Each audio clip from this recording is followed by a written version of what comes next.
တနေရာမှာရေတွေကြီးနေတယ်နောက်တနေရာမှာမုခေါင်လည်းမြေတွေကွက်နေတယ်ပြီးတော့အဖူလိုင်းနေဒီဖြစ်ဖြစ်တွေအားလုံးရဲ့နောက်ကွယ်မှာတကယ်တမ်းဘာတွေရှိနေလဲကဲရာသီပြောင်းလဲခြင်းရဲ့အခြေခံကြတော့တိပတ်မိကြအောင်ရိုးရှင်းတဲ့ချက်လက်တွေနဲ့တူတူလေ့လာကြည့်ကြအောင်ပါ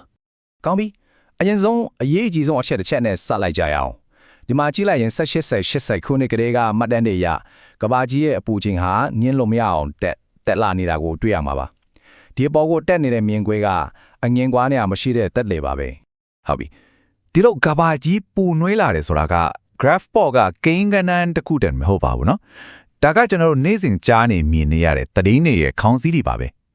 တနေရာမှာအသက်အိုးအိမ်တွေမျောပါသွားလောက်အောင်ရေတွေကြီးနေချိန်မှာတခြားတနေရာမှာတော့မြေတွေကွဲအပ်ပြီးမိုးခေါင်ရေရှားမှုတွေနဲ့ရင်ဆိုင်နေရတာမျိုးပေါ့ပူနွေးလာတဲ့ကဘာကောင်းပြီဒါဆိုရင်ဒီအချက်လက်တွေကကျွန်တော်တို့ရဲ့နေ့စဉ်ဘဝနဲ့တကယ်တမ်းဘယ်လိုတွေဆက်ဆက်နေတယ်လဲဆိုတာကြည့်လိုက်အောင်ကဘာခန်းလုံးအိမ်အာနီတဲ့ကဘာကြီးဘာလို့နှွေးထွေးနေတယ်လဲဘယ်လိုနှွေးထွေးနေတယ်လဲဆိုတဲ့တိပန်နီးကြအဖြေကိုအတူတူရှာကြည့်ကြအောင်ဒီအကြောင်းအရာကိုဆက်မသွားခင်မှာအရန်လေးထီးလေးအချက်တစ်ချက်ကိုရှင်းရှင်းလင်းလင်းသိထားဖို့လိုပါတယ်အဲ့ဒါကတော့ weather နဲ့ climate ဘာကွာလဲဆိုတာပါပဲ weather ဆိုတာကယူယူလေးပါဒီနေ့နေပူမလားမိုးရွာမလားဆိုတာမျိုးပါ climate ကတော့ဒီ data ဟာစစ်စုနေတဲ့နဲ့ချီပြီးပုံမှန်အားဖြင့်ဘလို့ရာသီဥတုရှိတယ်လဲဥပမာနွေရာသီမှာပူပြီးချုပ်သွေးတတ်တယ်ဆိုတာမျိုးကိုပြောတာပါဒီနေရာမှာအလောစရာကောက်တဲ့အချက်တကူကဘာလဲဆိုတော့fan long ing anything ဆိုတာတကယ်တော့တဘာဝအတိုင်းဖြစ်နေကြဖြစ်ပြီးတက်ရှိတွေအတွက်မရှိမဖြစ်ဖြစ်စဉ်တခုပါပဲသူ့ကိုကဘာကြီးကိုအေးခဲမတော့အောင်နှွေးထွေးစေတဲ့တဘာဝစောင့်ကြည့်တဲ့ထဲလို့မြင်လို့ရပါတယ်သူကနေကလာတဲ့အပူစွမ်းရင်ကိုအတိုင်းအတာတစ်ခုထိကဘာလီတူတွေမှာထိမ့်သိမ်းပေးထားတာပါဆိုတော့တဘာဝဆောင်ဆိုရင်ဘာကပြဿနာလဲပြဿနာကလူတွေရဲ့လှုပ်ဆောင်ချက်ကြောင့်အဲ့ဒီဆောင်ကြီးကပိုးပြီးထူလာတာပါပဲဒီမှာကြည့်လိုက်ရင်လူတွေထုတ်လို့တဲ့ဓာတ်ကွေတွေထဲမှာကာဗွန်ဒိုင်အောက်ဆိုဒ်က60%ကျော်နေအောင်အများဆုံးချပြီးမီသင်းကဒုတိယလိုက်ပါတယ်ဒီဓာတ်ကွေတွေကအပူကိုရင်ကားထက်ပိုပြီးတော့လေထုထဲမှာပိတ်မိစေပါတယ်ကဘာလုံးဆိုင်ရာအသိပြန်ပညာရှင်တွေရဲ့သဘောတူညီချက်ဟုတ်ပါတယ်ဒီအချက်လက်တွေ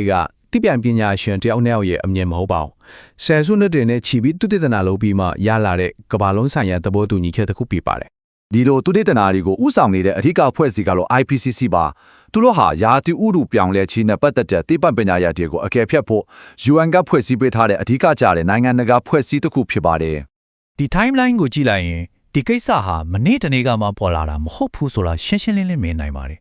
1990မှာပထမဆုံးအကြိမ်ကဘာကြီးဖူးနွေးနေကြောင်းအတည်ပြုခဲ့တယ်အဲ့ဒီကနေဆက်ပြီး2015တော့မှာတော့ကမ္ဘာနိုင်ငံတွေကပါရီသဘောတူညီချက်နဲ့တူတကွာကိုက်တွယ်ဖို့ကတိပြုခဲ့ကြတာပါဆိုတော့ဆယ်စုနှစ်တည်းနဲ့ချီပြီးအတိပညာတွေစုပုံလာခဲ့တာပါအနာဂတ်လမ်းကြောင်းနေအခုအတိတ်ကိုခဏထားခဲ့ပြီးကျွန်တော်တို့ရဲ့ဒီနေ့ရွေးချယ်မှုတွေကဘယ်လိုအနာဂတ်တွေကိုဖန်တီးနိုင်မလဲဆိုတာကြည့်လိုက်အောင်တပံပညာရှင်တွေကထိနိုင်ခြေရှိတဲ့အနာဂတ်လမ်းကြောင်းတွေကို RCP ဆိုပြီးသတ်မှတ်ထားပါတယ်ရိုးရိုးလေးမလို့ရတာကတော့နံပါတ်နဲ့လေတက်ငွေထုတ်လို့မို့ကိုပိုလျှော့ချနိုင်လေပါပဲအကောင်းဆုံးက RCP 2.6 ဖြစ်ပြီးဘာမှမလို့ပဲဒီတိုင်းဆက်သွားမယ်အဆိုးဆုံးကတော့ RCP 8.5 ပါဒီတော့ကျွန်တော်တို့ရဲ့ရွေးချယ်မှုကဘလောက်တောင်အရေးကြီးသလဲဒီစရာကိုသာကြည့်လိုက်ပါအကောင်းဆုံးနဲ့အဆိုးဆုံးအနာဂတ်နှစ်ခုကြားမှာ2100ခုနှစ်ရောက်ရင်အပူချိန်မြင့်တက်မှုက3ဆကျော်ကွာခြားသွားနိုင်ပြီးပင်လယ်ရေမျက်နှာပြင်မြင့်တက်မှုမှာလည်းအလွန်ကြီးမားတဲ့ခြားနားချက်ကိုတွေ့နိုင်ပါတယ်ပိုမိုပြင်းထန်လာတဲ့ကဘာဒီဂရီအနည်းငယ်တက်လာတာကတကယ်တော့ဘာကိုဆိုလို့လဲအခုအဲ့ဒီကနန်းတွေရဲ့နောက်ွယ်ကလက်တွေ့ဘဝကိုတစ်ချက်ကြည့်အောင်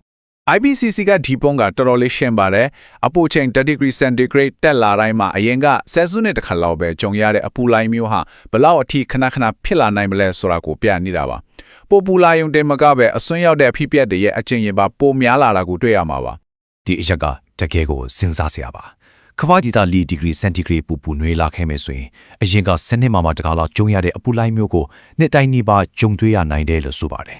်ပြီးတော့အပူချိန်တက်လာတာကလေတို့ကိုပိုပူစီယုံတင်မဟုတ်ပါဘူးပိုပူနွေးတဲ့လေကရေကိုရင်ဝေကိုပိုပြီးတန်ဆောင်နိုင်ပါတယ်ဒါကဘာလို့ဖြစ်စေလဲဆိုတော့မုန်တိုင်းတွေကပိုပြင်းနေလာပြီးမိုးသေးတန်ဆော်ရသွင်းမှုတွေပိုဖြစ်လာစေပါတယ်ဥပမာအရင်က10နှစ်တစ်ကြိမ်ကြုံရတဲ့မိုးသက်မုန်တိုင်းကြီးမျိုးဟာကဘာကြီး2 degree ပိုပူနွေးလာရင်ဖြစ်နိုင်ချေ20နီးပါး